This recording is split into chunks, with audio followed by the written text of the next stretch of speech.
حضرت انس رضی اللہ تعالیٰ عنہ سے روایت ہے کہ قبیلہ عرینہ کے کچھ افراد اللہ کے رسول صلی اللہ علیہ وسلم کی خدمت میں حاضر ہوئے۔ انہیں مدینہ منورہ کی آب و ہوا موافق نہ آئی، چنانچہ آپ صلی اللہ علیہ وسلم نے ان سے فرمایا، اگر تم ہمارے اونٹوں کے ریوڑ میں چلے جاؤ اور ان کا دودھ اور پیشاب پیو تو صحت یاب ہو جاؤ گے۔ چنانچہ انہوں نے ایسے ہی کیا۔ سنن ابن ماجہ حدیث نمبر 3503۔ حضرت ابو سعید رضی اللہ تعالیٰ عنہ سے روایت ہے، رسول اللہ صلی اللہ علیہ وسلم نے فرمایا، مکھی کے ایک پر میں زہر اور دوسرے میں شفا ہے، جب وہ کھانے یا پینے کی چیز میں گر پڑے تو اسے اس میں ڈبو دو، پھر نکال کر پھینک دو، کیونکہ وہ زہر والا پر آگے اور شفا والا پر پیچھے رکھتی ہے۔ سنن ابن ماجہ حدیث نمبر 3504۔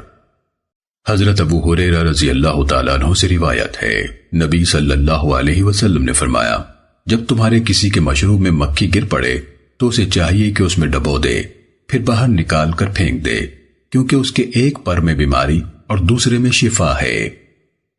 سنن ابن ماجہ حدیث نمبر 3505۔ حضرت عامر بن ربیعہ رضی اللہ تعالیٰ عنہ سے روایت ہے، نبی صلی اللہ علیہ وسلم نے فرمایا، نظر کا لگنا ایک حقیقت ہے۔ سنن ابن ماجہ حدیث نمبر 3506۔ حضرت ابو ہریرہ رضی اللہ تعالیٰ عنہ سے روایت ہے، رسول اللہ صلی اللہ علیہ وسلم نے فرمایا، نظر کا لگنا حقیقت ہے۔ سنن ابن ماجہ حدیث نمبر 3507۔ حضرت ابو امامہ اسعد بن سہل بن حنیف رضی اللہ تعالیٰ عنہ سے روایت ہے، حضرت سہل بن حنیف رضی اللہ تعالیٰ عنہ نہا رہے تھے کہ حضرت عامر بن ربیعہ رضی اللہ تعالیٰ عنہ گزرے۔ انہوں نے سہل رضی اللہ عنہ کو دیکھ کر کہا، جیسا خوش رنگ جسم آج دیکھا ہے پہلے کبھی نہیں دیکھا، کسی پردہ نشی کنواری لڑکی کی جلد بھی ایسی خوش رنگ نہیں ہوتی۔ وہ فوراً ہی زمین پر گر پڑے۔ اچانک تیز بخار ہوا کہ کھڑے نہ رہ سکے۔ انہیں نبی صلی اللہ علیہ وسلم کے پاس لایا گیا اور کہا گیا، سہل کی خبر لیجئے، وہ تو گر پڑے ہیں، اٹھ بھی نہیں سکتے۔ نبی صلی اللہ علیہ وسلم نے فرمایا، تمہیں اس کے بارے میں کس پر شک ہے؟ لوگوں نے کہا، عامر بن ربیعہ رضی اللہ عنہ کی نظر لگی ہے۔ نبی صلی اللہ علیہ وسلم نے فرمایا، کیا وجہ ہے کہ ایک آدمی اپنے بھائی کو قتل کرنے والی حرکت کرتا ہے؟ اگر کسی کو اپنے بھائی کی کوئی چیز نظر آئے جو اسے اچھی لگے تو اسے چاہیے کہ اسے برکت کی دعا دے۔ پھر پانی طلب فرمایا اور عامر کو حکم دیا کہ وضو کریں۔ چنانچہ انہوں نے اپنا چہرہ کوہنیوں تک، دونوں ہاتھ، دونوں گھٹنے اور تہبند کا اندر کا حصہ دھویا۔ آپ صلی اللہ علیہ وسلم نے وہ پانی سہل رضی اللہ تعالیٰ عنہ پر ڈالنے کا حکم دیا۔ سفیان نے کہا، معمر نے امام زہری سے بیان کیا، اور آپ صلی اللہ علیہ وسلم نے حکم دیا کہ وہ برتن ان یعنی سہل کے پیچھے سے ان پر انڈیل دیا جائے۔ سنن ابن ماجہ حدیث نمبر 3509۔ حضرت عبید بن رفاعہ زرقی رضی اللہ تعالیٰ عنہ سے روایت ہے، حضرت اسماء رضی اللہ تعالیٰ عنہ نے کہا، اللہ کے رسول، جعفر کے بیٹوں کو نظر لگ جاتی ہے، میں انہیں دم کروا لیا کروں؟ رسول اللہ صلی اللہ علیہ وسلم نے فرمایا، ہاں، اگر کوئی چیز تقدیر کا مقابلہ کر سکتی تو نظر اس تقدیر سے آگے بڑھ جاتی۔ سنن ابن ماجہ حدیث نمبر 3510۔ حضرت عائشہ رضی اللہ تعالیٰ عنہ سے روایت ہے کہ نبی صلی اللہ علیہ وسلم نے انہیں نظر کا دم کروانے کا حکم دیا۔ سنن ابن ماجہ حدیث نمبر 3512۔ حضرت بریدہ رضی اللہ تعالیٰ عنہ سے روایت ہے، رسول اللہ صلی اللہ علیہ وسلم نے فرمایا، دم تو صرف نظر سے یا ڈنگ مارنے والی چیز یعنی بچھو وغیرہ کے ڈسنے کی وجہ سے ہوتا ہے۔ سنن ابن ماجہ حدیث نمبر 3513۔ حضرت ابو بکر بن محمد رحمہ اللہ سے روایت ہے کہ حضرت خالدہ بنت انس ام بنی حزم ساعدیہ رضی اللہ تعالیٰ عنہ نبی صلی اللہ علیہ وسلم کی خدمت میں حاضر ہوئیں اور آپ کو کچھ دم سنائے اور دریافت کیا کہ کیا یہ جائز ہے یا نہیں۔ نبی صلی اللہ علیہ وسلم نے انہیں ان کے ساتھ دم کرنے کا حکم دیا۔ سنن ابن ماجہ حدیث نمبر 3514۔ حضرت جابر رضی اللہ تعالیٰ عنہ سے روایت ہے، انہوں نے فرمایا، انصار کا ایک گھرانہ جنہیں آل عمرو بن حزم کہا جاتا تھا، بچھو وغیرہ کے ڈنگ کا دم کرتے تھے۔ رسول اللہ صلی اللہ علیہ وسلم نے دم کرنے سے منع فرما دیا۔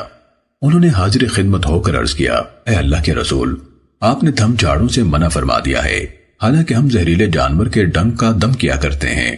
آپ نے فرمایا، مجھے سناؤ۔ انہوں نے دم کے الفاظ سنائے تو آپ نے فرمایا، ان میں کوئی حرج نہیں، یہ تو اقرار ہیں۔ سننے ابن ماجہ حدیث نمبر 3515۔ حضرت انس رضی اللہ تعالیٰ عنہ سے روایت ہے کہ نبی صلی اللہ علیہ وسلم نے زہریلی چیزوں کے ڈنک کا، نظر کا اور نملہ کا دم کرنے کی اجازت دی۔ سننے ابن ماجہ حدیث نمبر 3516۔ حضرت عائشہ رضی اللہ تعالیٰ عنہ سے روایت ہے، انہوں نے فرمایا، رسول اللہ صلی اللہ علیہ وسلم نے سانپ اور بچھو کے دم کی اجازت دی ہے۔ سننے ابن ماجہ حدیث نمبر 3517۔ حضرت ابو ہریرہ رضی اللہ تعالیٰ عنہ سے روایت ہے، انہوں نے فرمایا، ایک آدمی کو بچھو نے ڈنک مارا تو وہ رات بھر سو نہ سکا۔ نبی صلی اللہ علیہ وسلم سے عرض کیا گیا کہ فلاں کو بچھو نے ڈنک مارا تو اسے رات بھر نیند نہیں آئی۔ آپ نے فرمایا، اگر وہ شام کو یہ دعا پڑھ لیتا تو اسے صبح تک بچھو کے ڈنک کی تکلیف نہ اٹھانی پڑتی۔ اعوذ بکلمات اللہ التامات من شر ما خلق، میں اللہ کے کامل یعنی بے نقص اور بے عیب کلمات کے ذریعے سے اللہ کی پناہ میں آتا ہوں، ہر اس چیز کے شر سے جو اس نے پیدا کی ہے۔ سننے ابن ماجہ حدیث نمبر 3518۔ حضرت عائشہ رضی اللہ تعالیٰ عنہ سے روایت ہے، رسول اللہ صلی اللہ علیہ وسلم جب کسی بیمار کے پاس تشریف لے جاتے اور اس کے لیے دعا کرتے تو فرماتے، اذهب الباس رب الناس واشف انت الشافی لا شفاء الا شفاؤک شفاء لا یغادر سقما، بیماری دور کر دے اے لوگوں کے رب اور شفا عطا فرما، تو ہی شفا دینے والا ہے، تیری شفا کے سوا کوئی شفا نہیں، ایسی شفا دے کہ بیماری کو بالکل نہ رہنے دے۔ سننے ابن ماجہ حدیث نمبر 3520۔ حضرت عائشہ رضی اللہ تعالیٰ عنہ سے روایت ہے کہ نبی صلی اللہ علیہ وسلم مریض کی شفا یابی کے لیے انگلی پر لعاب دہن لگا کر یوں کہتے تھے، بسم اللہ تربت ارضنا بریقت بعضنا لیشفى سقیمنا باذن ربنا، اللہ کے نام سے ہماری زمین کی مٹی ہم میں سے بعض کے لعاب دہن سے مل کر ہمارے رب کے حکم سے ہمارے مریض کی شفا یابی کا ذریعہ ہوگی۔ سننے ابن ماجہ حدیث نمبر 3521۔ حضرت عثمان بن ابو العاص ثقفی رضی اللہ تعالیٰ عنہ سے روایت ہے، انہوں نے فرمایا، میں نبی صلی اللہ علیہ وسلم کی خدمت میں حاضر ہوا، مجھے اتنا شدید درد ہو رہا تھا کہ میں مرا جا رہا تھا۔ نبی صلی اللہ علیہ وسلم نے مجھ سے فرمایا، اپنا دایاں ہاتھ درد کے مقام پر رکھ کر 7 بار کہہ، بسم اللہ اعوذ بعزت اللہ وقدرتہ من شر ما اجد واحاذر، اللہ کے نام سے میں اللہ کی عظمت و قدرت کی پناہ میں آتا ہوں اس برائی سے جو میں پاتا ہوں اور جس سے ڈرتا ہوں۔ میں نے یہ دعا اس طرح پڑھی تو اللہ تعالیٰ نے مجھے شفا دے دی۔ سننے ابن ماجہ حدیث نمبر 3522۔ حضرت ابو سعید رضی اللہ تعالیٰ عنہ سے روایت ہے، جبرائیل علیہ السلام نبی صلی اللہ علیہ وسلم کی خدمت میں تشریف لائے اور فرمایا، اے محمد، آپ بیمار ہو گئے ہیں؟ نبی صلی اللہ علیہ وسلم نے فرمایا، ہاں۔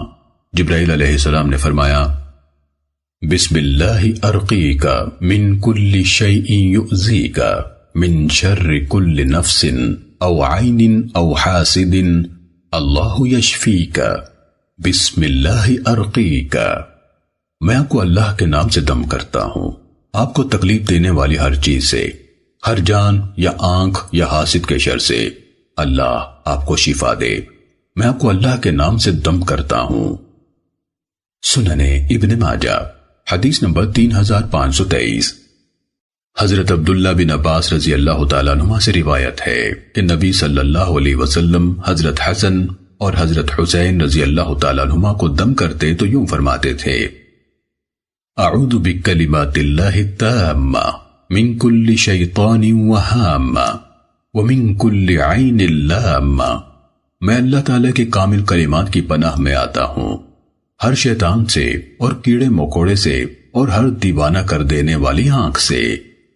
نبی صلی اللہ علیہ وسلم نے فرمایا، ہمارے جد امجد حضرت ابراہیم علیہ السلام یہ دعا پڑھ کر اسماعیل اور اسحاق علیہ السلام کو، یا فرمایا اسماعیل اور یعقوب علیہ السلام کو دم کیا کرتے تھے۔ یہ حدیث امام وقی رحمہ اللہ کی ہے۔ سنن ابن ماجہ حدیث نمبر 3525۔ حضرت عبادہ بن صامت رضی اللہ تعالیٰ عنہ سے روایت ہے، انہوں نے فرمایا نبی صلی اللہ علیہ وسلم کو بخار تھا۔ جبرائیل علیہ السلام تشریف لائے اور فرمایا، بسم اللہ ارقیک من کل شیء یؤذیک من حسد حاسد ومن کل عین لا یشفیک۔ میں آپ کو اللہ کے نام سے دم کرتا ہوں ہر اس چیز سے جو آپ کو تکلیف دیتی ہے، حسد کرنے والے کے حسد سے اور ہر آنکھ سے اللہ آپ کو شفا دے۔ سنن ابن ماجہ حدیث نمبر 3527۔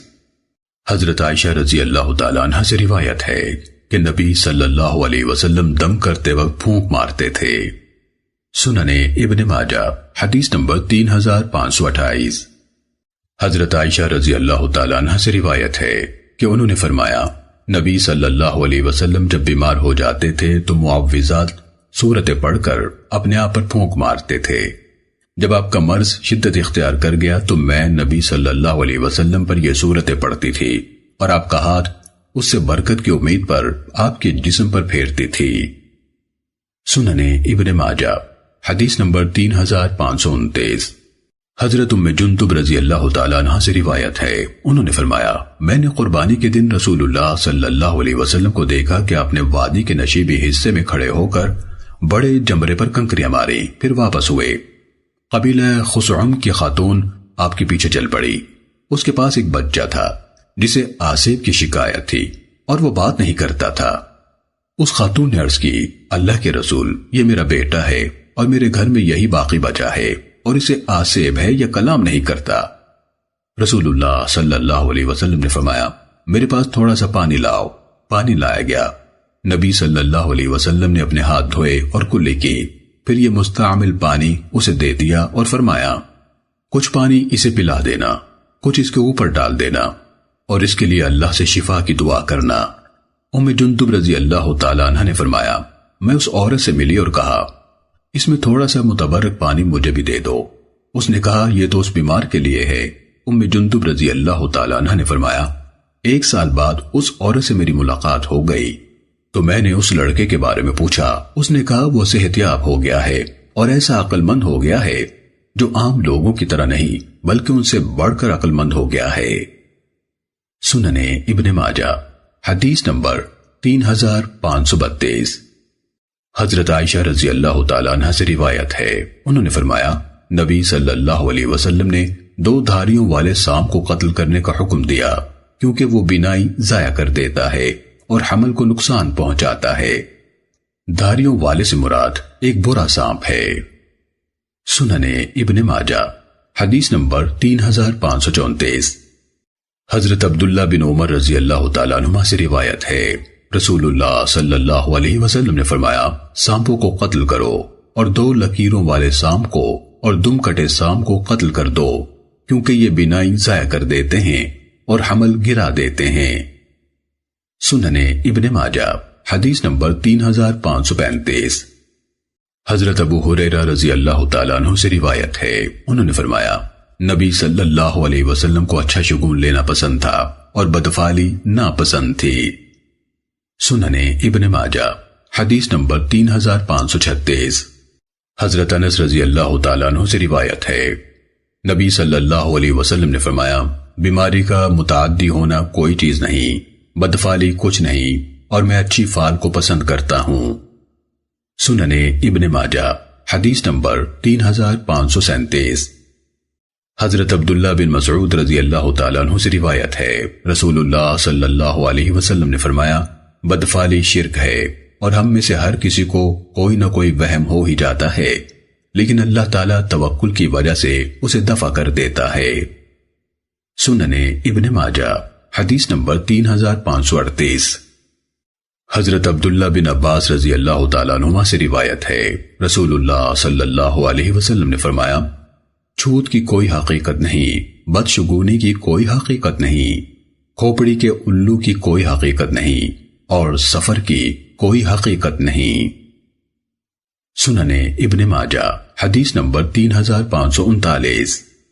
حضرت عبداللہ بن عمر رضی اللہ تعالیٰ عنہما سے روایت ہے، رسول اللہ صلی اللہ علیہ وسلم نے فرمایا، نہ بیماری متعدی ہوتی ہے، نہ بدشگونی کوئی چیز ہے، اور نہ الو کی کوئی حقیقت ہے۔ ایک آدمی نے اٹھ کر عرض کیا، اے اللہ کے رسول، ایک خارجی اونٹ سے تمام اونٹوں کو خارش لگ جاتی ہے۔ اللہ کے رسول صلی اللہ علیہ وسلم نے فرمایا، یہ تقدیر ہے، پہلے اونٹ کو کس نے خارش لگائی؟ سننے ابن ماجہ حدیث نمبر 3540۔ حضرت ابو ہریرہ رضی اللہ تعالیٰ عنہ سے روایت ہے، رسول اللہ صلی اللہ علیہ وسلم نے فرمایا، بیمار اونٹوں والے کے ساتھ اپنے اونٹوں کو پانی نہ پلائے۔ سننے ابن ماجہ حدیث نمبر 3541۔ حضرت عبداللہ بن عباس رضی اللہ تعالیٰ عنہما سے روایت ہے، نبی صلی اللہ علیہ وسلم نے فرمایا، جذام کے مریضوں کو ٹکٹکی باندھ کر نہ دیکھو۔ سننے ابن ماجہ حدیث نمبر 3543۔ حضرت عمر رحمہ اللہ اپنے والد حضرت شرید ثقفی رضی اللہ تعالیٰ عنہ سے روایت کرتے ہیں، انہوں نے فرمایا، قبیلہ ثقیف کے وفد میں ایک مجذوم آدمی تھا، نبی صلی اللہ علیہ وسلم نے اسے پیغام بھیجا، واپس چلا جا، ہم نے تیری بیعت لے لی۔ سننے ابن ماجہ حدیث نمبر 3544۔ ام المومنین حضرت عائشہ رضی اللہ تعالیٰ عنہ سے روایت ہے، انہوں نے فرمایا، قبیلہ بنو زریق کے ایک یہودی نے نبی صلی اللہ علیہ وسلم پر جادو کیا۔ اس شخص کا نام لبید بن اعصم تھا، حتیٰ کہ یہ حالت ہو گئی کہ نبی صلی اللہ علیہ وسلم کو یہ خیال ہوتا کہ آپ فلاں کام کر لیں گے اور اسے کر نہ سکتے۔ ایک دن یا ایک رات کی بات ہے کہ رسول اللہ صلی اللہ علیہ وسلم نے خوب دعا کی، اس کے بعد فرمایا، عائشہ، کیا تجھے معلوم ہے کہ میں نے اللہ تعالیٰ سے جس کام کے بارے میں رہنمائی طلب کی تھی، اللہ تعالیٰ نے اس کے بارے میں میری رہنمائی فرما دی ہے۔ میرے پاس دو آدمی آئے، ایک میرے سر کے قریب بیٹھ گیا اور دوسرا میرے پاؤں کی طرف بیٹھ گیا۔ میرے سر کے پاس بیٹھے ہوئے نے میرے پاؤں کے پاس بیٹھے ہوئے سے، یا پاؤں کے پاس بیٹھے ہوئے نے سر کے پاس بیٹھے ہوئے سے کہا، اس شخص کو کیا تکلیف ہے؟ دوسرے نے کہا، ان پر جادو کیا گیا ہے۔ اس نے کہا، جادو کس نے کیا؟ اس نے کہا، لبید بن اعصم نے۔ اس نے کہا، کس چیز میں؟ اس نے کہا، کنگھی میں، کنگھی کے ساتھ اترے ہوئے سر کے بالوں میں اور نر کھجور کے خوشے کے غلاف میں۔ اس نے کہا، وہ کہاں ہے؟ اس نے کہا، زی اروان کے کنویں میں۔ ام المومنین رضی اللہ تعالیٰ عنہ بیان فرماتی ہیں، نبی صلی اللہ علیہ وسلم اپنے چند صحابہ کے ہمراہ اس کنویں پر تشریف لے گئے۔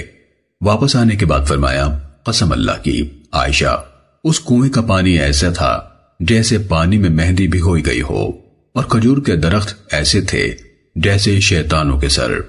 میں نے کہا، اے اللہ کے رسول، آپ نے اسے جلا کیوں نہ دیا؟ آپ نے فرمایا، نہیں، مجھے تو اللہ تعالیٰ نے شفا دے دی ہے، اور میں نہیں پسند کرتا کہ لوگوں میں اس کی وجہ سے شر پھیلاؤں۔ پھر نبی صلی اللہ علیہ وسلم کے حکم سے یہ چیزیں دفن کر دی گئیں۔ سننے ابن ماجہ حدیث نمبر 3545۔ حضرت خولہ بنت حکیم رضی اللہ تعالیٰ عنہ سے روایت ہے، نبی صلی اللہ علیہ وسلم نے فرمایا، اگر کوئی شخص کسی منزل پر ٹھہرتے وقت یہ دعا پڑھ لے تو اسے اس کے کوچ کرنے تک اس منزل میں کوئی چیز تکلیف نہیں پہنچائے گی۔ دعا یہ ہے، اعوذ بکلمات اللہ التامہ من شر ما خلق، میں اللہ کی پیدا کی ہوئی ہر چیز کے شر سے اللہ کے کامل کلمات کی پناہ میں آتا ہوں۔ سننے ابن ماجہ حدیث نمبر 3547۔ حضرت عثمان بن ابی العاص ثقفی رضی اللہ تعالیٰ عنہ سے روایت ہے، انہوں نے فرمایا، جب مجھے رسول اللہ صلی اللہ علیہ وسلم نے طائف میں عامل مقرر فرمایا تو مجھے نماز میں پریشان کن خیالات آنے لگے، حتیٰ کہ مجھے یہ بھی پتہ نہ چلتا کہ میں نماز میں کیا پڑھ رہا ہوں۔ جب میں نے یہ صورتحال دیکھی تو میں سفر کر کے رسول اللہ صلی اللہ علیہ وسلم کی خدمت میں حاضر ہوا۔ رسول اللہ صلی اللہ علیہ وسلم نے تعجب سے فرمایا، ابن ابی العاص ہو؟ میں نے کہا، جی ہاں اے اللہ کے رسول۔ آپ صلی اللہ علیہ وسلم نے فرمایا، تم آ کیوں گئے؟ میں نے کہا، اللہ کے رسول، مجھے نماز میں ایسی صورتحال پیش آتی ہے کہ مجھے یاد نہیں رہتا کہ میں نماز میں کیا پڑھ رہا ہوں۔ آپ نے فرمایا یہ شیطان کی طرف سے شرارت ہے، میرے قریب آؤ۔ میں نبی صلی اللہ علیہ وسلم کے قریب ہو گیا اور پنجوں کے بل بیٹھ گیا۔ نبی صلی اللہ علیہ وسلم نے میرے سینے پر ہاتھ مارا اور میرے منہ میں تھتکارا، اور آپ صلی اللہ علیہ وسلم نے فرمایا اللہ کے دشمن نکل جا۔ آپ نے 3 بار اس طرح کیا، پھر فرمایا اپنے کام پر چلے جاؤ۔ حضرت عثمان رضی اللہ تعالیٰ عنہ نے فرمایا میری عمر گواہ ہے کہ اس کے بعد شیطان نے مجھے پریشان نہیں کیا۔ سننے ابن ماجہ حدیث نمبر 3548۔ حضرت عائشہ رضی اللہ تعالیٰ عنہ سے روایت ہے، انہوں نے فرمایا رسول اللہ صلی اللہ علیہ وسلم نے ایک چادر اوڑھ کر نماز پڑھی جس میں نقش و نگار تھے، پھر فرمایا مجھے اس کے نقش و نگار نے مشغول کر دیا، اسے ابو جہم رضی اللہ تعالیٰ عنہ کے پاس لے جاؤ اور ان سے ان کی سادہ چادر لے آؤ۔ سننے ابن ماجہ حدیث نمبر 3550۔ حضرت ابو بردہ رضی اللہ تعالیٰ عنہ سے روایت ہے، انہوں نے فرمایا میں ام المومنین حضرت عائشہ رضی اللہ تعالیٰ عنہ کی خدمت میں حاضر ہوا۔ انہوں نے مجھے ایک موٹا تہبند دکھایا جو یمن میں بنایا جاتا ہے، اور ایک چادر دکھائی جسے ملبدہ کہتے ہیں۔ انہوں نے قسم کھا کر فرمایا رسول اللہ صلی اللہ علیہ وسلم ان 2 کپڑوں میں فوت ہوئے تھے۔ سننے ابن ماجہ حدیث نمبر 3551۔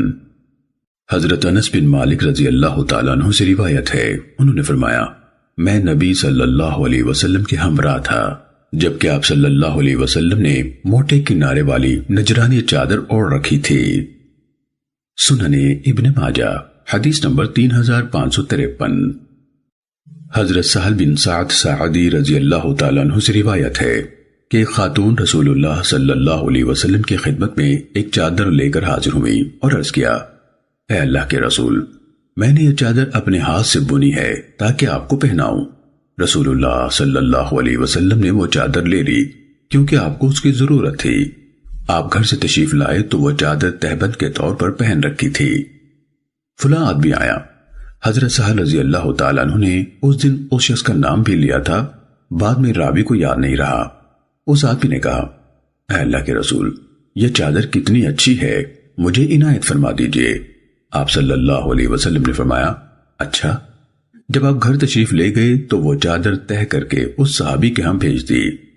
لوگوں نے اسے کہا اللہ کی قسم تو نے اچھا نہیں کیا، یہ چادر نبی صلی اللہ علیہ وسلم کی خدمت میں پیش کی گئی تھی اور آپ کو اس کی ضرورت بھی تھی، وہ تو نے آپ سے مانگ لی، حالانکہ تجھے معلوم تھا کہ آپ صلی اللہ علیہ وسلم کسی کا سوال رد نہیں کرتے۔ اس نے کہا قسم اللہ کی، میں نے آپ سے یہ چادر پہننے کے لیے نہیں مانگی بلکہ اس لیے مانگی ہے کہ وہ میرا کفن بنے۔ حضرت سہل رضی اللہ تعالیٰ عنہ بیان کرتے ہیں جس دن وہ صاحب فوت ہوئے وہ چادر بھی ان کا کفن تھی۔ سننے ابن ماجہ حدیث نمبر 3555۔ حضرت ابو سعید خدری رضی اللہ تعالیٰ عنہ سے روایت ہے، نبی صلی اللہ علیہ وسلم نے 2 طرح لباس پہننے سے منع فرمایا۔ لباس پہننے کے یہ 2 ممنوع انداز یہ ہیں، چادر کو اس انداز سے جسم پر لپیٹنا کہ ہاتھوں اور بازوؤں کو حرکت دینا مشکل ہو جائے، اور ایک کپڑے میں اس طرح بیٹھنا کہ اعضائے مستورہ ظاہر ہونے کا اندیشہ ہو۔ سننے ابن ماجہ حدیث نمبر 3559۔ حضرت ابو ہریرہ رضی اللہ تعالیٰ عنہ سے روایت ہے کہ رسول اللہ صلی اللہ علیہ وسلم نے 2 انداز سے لباس پہننے سے منع فرمایا، اشتمال السمہ سے اور ایک کپڑے کے ساتھ اس طرح احتبا کرنے سے کہ آسمان کی طرف اس کا سطر کھلا ہوا ہو۔ سننے ابن ماجہ حدیث نمبر 3560۔ حضرت عائشہ رضی اللہ تعالیٰ عنہ سے روایت ہے، انہوں نے فرمایا رسول اللہ صلی اللہ علیہ وسلم نے 2 انداز سے لباس پہننے سے منع فرمایا، اشتمال السمہ سے اور ایک کپڑے کے ساتھ اس طرح احتبا کرنے سے کہ تمہارا سطر آسمان کی طرف کھلا ہو۔ سننے ابن ماجہ حدیث نمبر 3561۔ حضرت انس بن مالک رضی اللہ تعالیٰ عنہ سے روایت ہے، انہوں نے فرمایا میں نے رسول اللہ صلی اللہ علیہ وسلم کو دیکھا کہ آپ بکریوں کے کانوں پر نشان لگا رہے تھے، اور میں نے آپ صلی اللہ علیہ وسلم کو ایک چادر تہبند کے طور پر باندھے ہوئے دیکھا۔ سننے ابن ماجہ حدیث نمبر 3565۔ حضرت عبداللہ بن عباس رضی اللہ تعالیٰ عنہما سے روایت ہے، رسول اللہ صلی اللہ علیہ وسلم نے فرمایا، تمہارے بہترین کپڑے سفید ہیں، انہیں پہنا کرو اور اپنے فوت ہونے والوں کو ان میں کفن دیا کرو۔ سننے ابن ماجہ حدیث نمبر 3566۔ حضرت سمرہ بن جندب رضی اللہ تعالیٰ عنہ سے روایت ہے، رسول اللہ صلی اللہ علیہ وسلم نے فرمایا، سفید کپڑے پہنا کرو، وہ زیادہ پاک اور زیادہ عمدہ ہیں۔ سننے ابن ماجہ حدیث نمبر 3567۔ حضرت عبداللہ بن عمر رضی اللہ تعالیٰ عنہما سے روایت ہے، رسول اللہ صلی اللہ علیہ وسلم نے فرمایا، جو شخص تکبر کے ساتھ اپنا کپڑا گھسیٹ کر چلتا ہے، قیامت کے دن اللہ تعالیٰ اس کی طرف رحمت کی نظر نہیں فرمائے گا۔ سننے ابن ماجہ حدیث نمبر 3569۔ حضرت ابو سعید رضی اللہ تعالیٰ عنہ سے روایت ہے، رسول اللہ صلی اللہ علیہ وسلم نے فرمایا، جس شخص نے تکبر کی وجہ سے اپنا تہبند گھسیٹا، اللہ تعالیٰ قیامت کے دن اس کی طرف رحمت کی نظر نہیں کرے گا۔ عطیہ رحمہ اللہ نے بیان کیا، بلات کے مقام پر میں ابن عمر رضی اللہ تعالیٰ عنہما سے ملا اور ان سے ابو سعید رضی اللہ تعالیٰ عنہ کی اس حدیث کا ذکر کیا کہ وہ رسول اللہ صلی اللہ علیہ وسلم سے یہ حدیث بیان فرماتے ہیں۔ ابن عمر رضی اللہ تعالیٰ عنہما نے اپنے کانوں کی طرف اشارہ کر کے فرمایا، یہ صحیح ہے، میرے کانوں نے اسے رسول اللہ صلی اللہ علیہ وسلم سے سنا اور میرے دل نے یاد رکھا۔ سننے ابن ماجہ حدیث نمبر 3570۔ حضرت ابو ہریرہ رضی اللہ تعالیٰ عنہ سے روایت ہے کہ ان کے پاس سے ایک قریشی نوجوان گزرا جو موٹے کپڑے کی چادر زمین پر گھسیٹ رہا تھا۔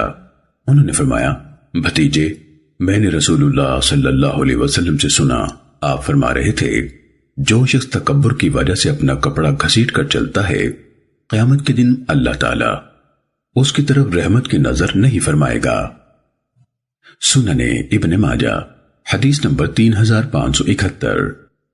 حضرت حذیفہ رضی اللہ تعالیٰ عنہ سے روایت ہے، انہوں نے فرمایا، رسول اللہ صلی اللہ علیہ وسلم نے میری یا اپنی پنڈلی کے پٹھے کے نچلے حصے پر ہاتھ رکھا اور فرمایا، یہ تہبند کی جگہ ہے، اگر تو یہاں تک رکھنا نہ چاہے تو نیچے کر لے، اگر تو نہ چاہے تو اور نیچے کر لے، اگر تو اتنا سا اونچا بھی رکھنا نہ چاہے تو معلوم ہونا چاہیے کہ تہبند کا ٹخنوں میں کوئی حق نہیں۔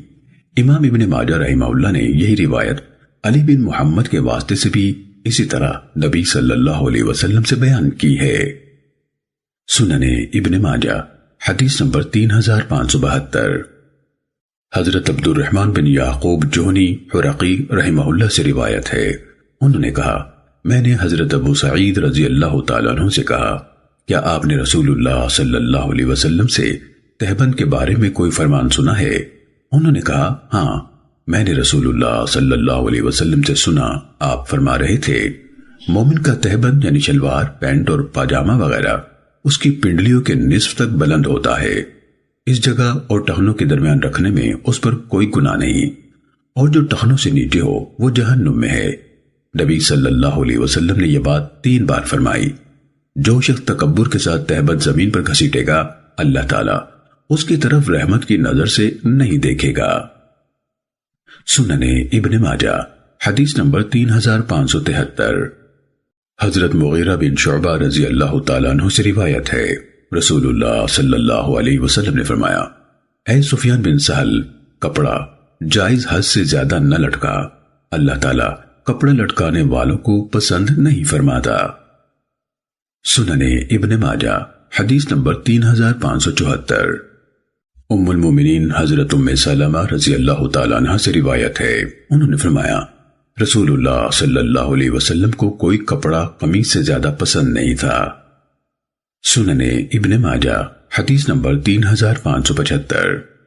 حضرت عبداللہ بن عمر رضی اللہ تعالیٰ عنہ سے روایت ہے، نبی صلی اللہ علیہ وسلم نے فرمایا، جائز حد سے زیادہ لٹکانا تہمت میں بھی ہوتا ہے، قمیص میں بھی اور پگڑی میں بھی۔ جو شخص تکبر کے طور پر کسی بھی چیز کو لٹکائے، قیامت کے دن اللہ تعالیٰ اس کی طرف نظر رحمت سے نہیں دیکھے گا۔ امام ابن ماجہ رحمہ اللہ کے استاذ ابو بکر بن ابی شیبہ رحمہ اللہ نے فرمایا، یہ کیسی نادر حدیث ہے۔ سننے ابن ماجہ حدیث نمبر 3576۔ حضرت قرہ بن ایاس مزنی رضی اللہ تعالیٰ عنہ سے روایت ہے، انہوں نے فرمایا میں رسول اللہ صلی اللہ علیہ وسلم کی خدمت میں حاضر ہوا اور آپ کی بیعت کی۔ اس وقت آپ صلی اللہ علیہ وسلم کی قمیص کا بٹن کھلا ہوا تھا۔ حضرت عروہ بن عبداللہ رحمہم اللہ فرماتے ہیں میں نے حضرت قرہ رضی اللہ تعالیٰ عنہ کے بیٹے معاویہ بن قرہ رحمہ اللہ اور ان کے بیٹے کو سردیوں اور گرمیوں میں جب بھی دیکھا ان کے بٹن کھلے ہوئے دیکھے۔ سننے ابن ماجہ حدیث نمبر 3578۔ حضرت سوید بن قیس رضی اللہ تعالیٰ عنہ سے روایت ہے، انہوں نے فرمایا نبی صلی اللہ علیہ وسلم ہمارے پاس تشریف لائے اور ہم سے شلوار کا سودا کیا۔ سننے ابن ماجہ حدیث نمبر 3579۔ ام المومنین حضرت ام سلمہ رضی اللہ تعالیٰ عنہ سے روایت ہے رسول اللہ صلی اللہ علیہ وسلم سے دریافت کیا گیا عورت اپنا دامن کتنا لٹکائے؟ آپ نے فرمایا ایک بالشت۔ میں نے کہا تب اس کے قدموں یا پڈلیوں سے کپڑا ہٹ جائے گا؟ تو رسول اللہ صلی اللہ علیہ وسلم نے فرمایا ایک ہاتھ، اس سے زیادہ نہ لٹکائے۔ سننے ابن ماجہ حدیث نمبر 3580۔ حضرت عمرو بن حریث رضی اللہ تعالیٰ عنہ سے روایت ہے، انہوں نے فرمایا میں نے نبی صلی اللہ علیہ وسلم کو منبر پر خطبہ ارشاد فرماتے دیکھا جبکہ آپ صلی اللہ علیہ وسلم نے سیاہ امامہ باندھ رکھا تھا۔ سننے ابن ماجہ حدیث نمبر 3584۔ حضرت جابر رضی اللہ تعالیٰ عنہ سے روایت ہے کہ فتح مکہ کے موقع پر نبی صلی اللہ علیہ وسلم مکہ مکرمہ میں داخل ہوئے تو آپ نے سیاہ امامہ باندھا ہوا تھا۔ سننے ابن ماجہ حدیث نمبر 3585۔ حضرت عبداللہ بن عمر رضی اللہ تعالیٰ عنہ سے روایت ہے کہ فتح مکہ کے دن نبی صلی اللہ علیہ وسلم مکہ میں داخل ہوئے تو آپ نے سیاہ امامہ باندھا ہوا تھا۔ سننے ابن ماجہ حدیث نمبر 3586۔ حضرت عمرو بن حریث رضی اللہ تعالیٰ عنہ سے روایت ہے، انہوں نے فرمایا گویا میں رسول اللہ صلی اللہ علیہ وسلم کو دیکھ رہا ہوں جبکہ آپ کے سر پر سیاہ امامہ ہے اور آپ نے اس کے دونوں سرے اپنے کندھوں کے درمیان لٹکائے ہوئے ہیں۔ سننے ابن ماجہ حدیث نمبر 3587۔ حضرت انس بن مالک رضی اللہ تعالیٰ عنہ سے روایت ہے رسول اللہ صلی اللہ علیہ وسلم نے فرمایا جس نے دنیا میں ریشم پہنا وہ آخرت میں نہیں پہنے گا۔ سننے ابن ماجہ حدیث نمبر 3588۔ حضرت برا رضی اللہ تعالیٰ عنہ سے روایت ہے، انہوں نے کہا رسول اللہ صلی اللہ علیہ وسلم نے ریشمی کپڑے سے، عام ریشم سے اور موٹے ریشم سے منع فرمایا۔ سننے ابن ماجہ حدیث نمبر 3589۔ حضرت حذیفہ رضی اللہ تعالیٰ عنہ سے روایت ہے، انہوں نے کہا اللہ کے رسول صلی اللہ علیہ وسلم نے ریشم اور سونا پہننے سے منع کیا اور فرمایا وہ دنیا میں ان کافروں کے لیے ہے اور آخرت میں ہمارے لیے۔ سننے ابن ماجہ حدیث نمبر 3590۔ حضرت عبداللہ بن عمر رضی اللہ تعالیٰ عنہ سے روایت ہے کہ حضرت عمر رضی اللہ تعالیٰ عنہ نے لکیردار ریشمی کپڑے کا جوڑا دیکھا تو عرض کیا اے اللہ کے رسول آپ یہ جوڑا وفود کے استقبال اور جمعے کے دن پہننے کے لیے خرید لیں۔ رسول اللہ صلی اللہ علیہ وسلم نے فرمایا اسے تو وہی پہنتا ہے جس کا آخرت میں کوئی حصہ نہیں۔ سننے ابن ماجہ حدیث نمبر 3591۔ حضرت انس بن مالک رضی اللہ تعالیٰ عنہ سے روایت ہے کہ رسول اللہ صلی اللہ علیہ وسلم نے حضرت زبیر بن عوام رضی اللہ تعالیٰ عنہ اور حضرت عبد الرحمن بن عوف رضی اللہ تعالیٰ عنہ کو ریشم کی قمیضیں پہننے کی اجازت دی کیونکہ انہیں خارش کی تکلیف تھی۔ سننے ابن ماجہ حدیث نمبر 3592۔ حضرت عمر رضی اللہ تعالیٰ عنہ سے روایت ہے کہ وہ باریک اور موٹے ریشم کا کپڑا پہننے سے منع کرتے تھے مگر جو اتنا سا ہو۔